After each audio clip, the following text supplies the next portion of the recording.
Et j'ai une petite idée comme ça, si des fois il y a des marques qui m'entendent, je ferai un petit peu de publicité tous les jours.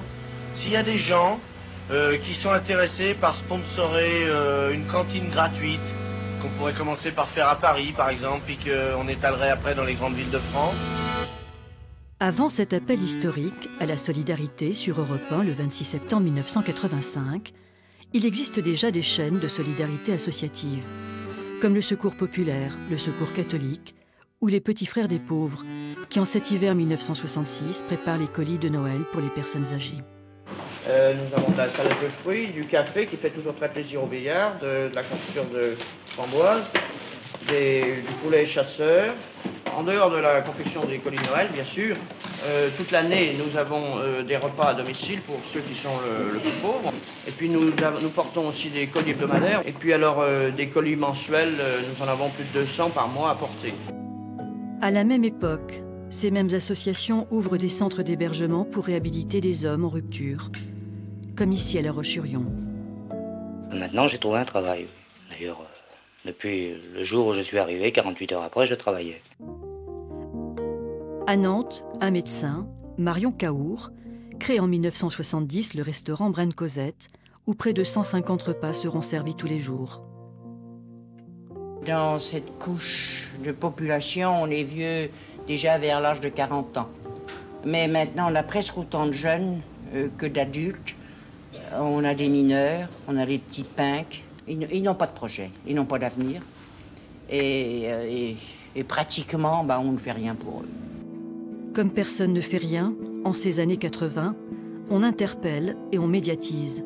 Balavoine, Coluche vont mettre leur popularité au service de ce que l'on appellera la nouvelle pauvreté. C'est ainsi que les Restos du Cœur vont symboliser la fin d'une utopie sociale incarnée par la gauche de l'époque.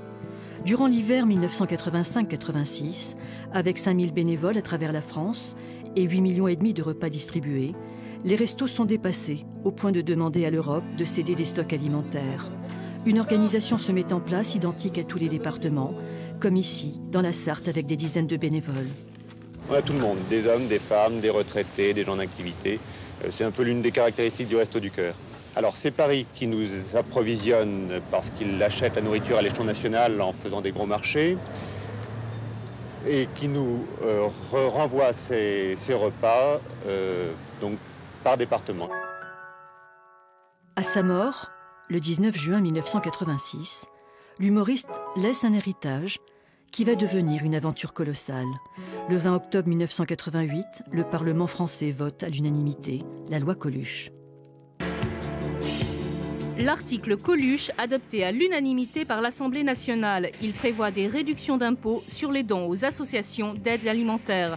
Réductions qui ne pourront pas dépasser 200 francs. Une mesure destinée à favoriser les donateurs à petit budget. 30 ans après, les chiffres donnent le tournis.